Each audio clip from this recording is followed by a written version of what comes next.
भगवान श्री खाटू श्याम जी की संपूर्ण गाथा।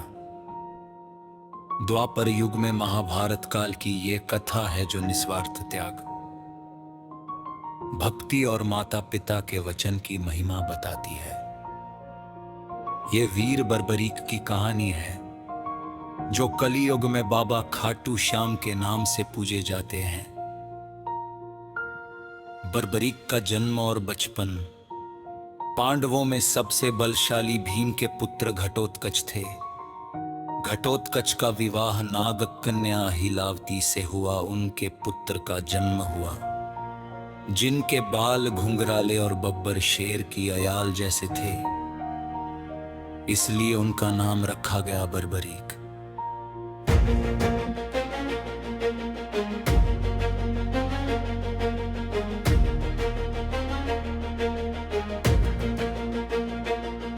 बर्बरीक बचपन से ही असाधारण योद्धा थे। उन्होंने अपनी माता से युद्ध कला सीखी और भगवान शिव या कुछ कथाओं में नवदुर्गाओं की कठोर तपस्या की। प्रसन्न होकर भगवान शिव ने उन्हें 3 अभेद्य बाण प्रदान किए, जिन्हें 3 बाणधारी भी कहा जाता है। अग्निदेव ने उन्हें एक दिव्य धनुष दिया जिससे वे तीनों लोकों पर विजय प्राप्त कर सकते थे। इन 3 बाणों की शक्ति ऐसी थी, पहला बाण शत्रुओं या लक्ष्यों को चिह्नित करता था, दूसरा बाण जिन्हें बचाना हो उन्हें चिह्नित करता था, तीसरा बाण चिह्नित शत्रुओं का विनाश कर देता था। इनसे बर्बरीक अकेले ही पूरी सेना या ब्रह्मांड को नष्ट कर सकते थे।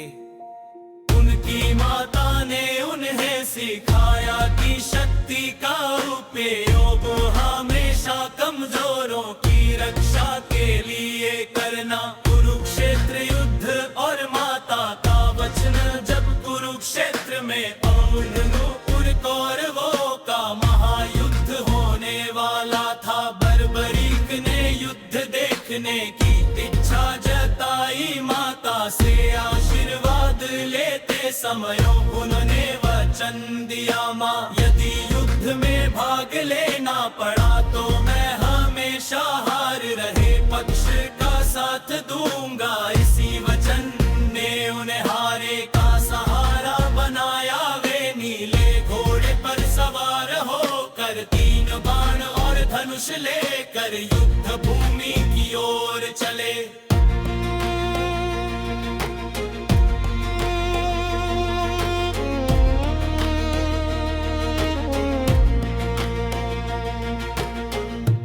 भगवान कृष्ण की परीक्षा।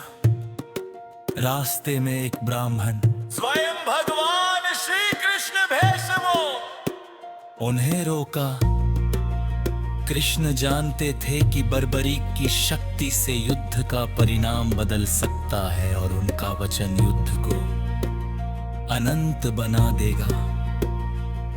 ब्राह्मण ने पूछा, मात्र 3 बाण लेकर युद्ध में जा रहा। बर्बरीक ने बाणों की शक्ति बताई। कृष्ण ने परीक्षा ली। पीपल के पेड़ के सभी पत्तों को एक बाण से छेद कर दिखाओ। बर्बरीक ने बाण चलाया, बाण ने सभी पत्तों को छेदना शुरू कर दिया।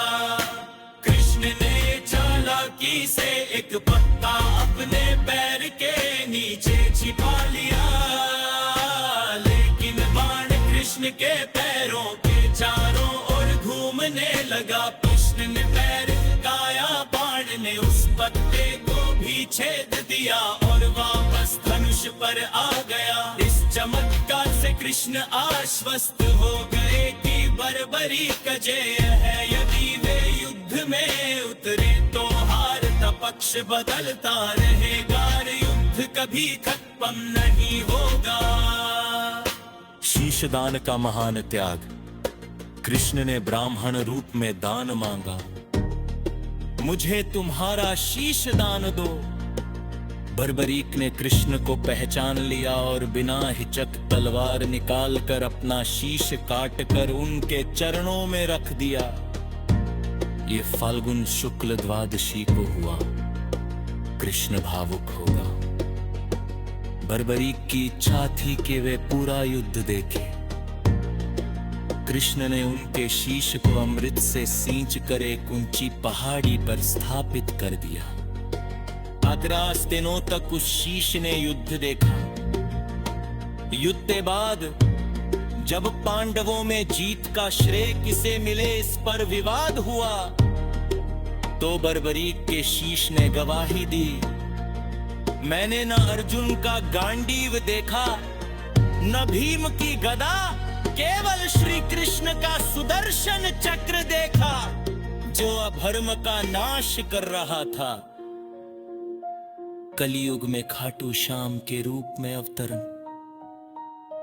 कृष्ण ने प्रसन्न होकर वरदान दिया, कलयुग में तुम मेरे नाम शाम से पूजे जागे, पहने हेरू कहोगे, हर हमने बानों की सहारा बनोगे, जो भक्त सच्ची मन से पुकारेगा उसके बिगड़े काम बनागे।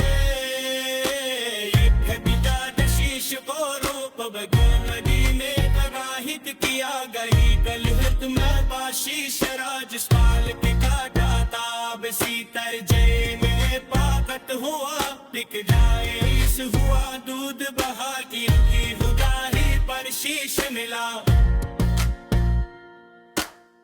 खादू के राजा रूप सिंह चौहान को स्वप्ने दर्शन हुए और मंदिर बनाया गया। आज वहाँ बाबा खाटू श्याम का मंदिर है, जहाँ राखंड शीश नवा दिया।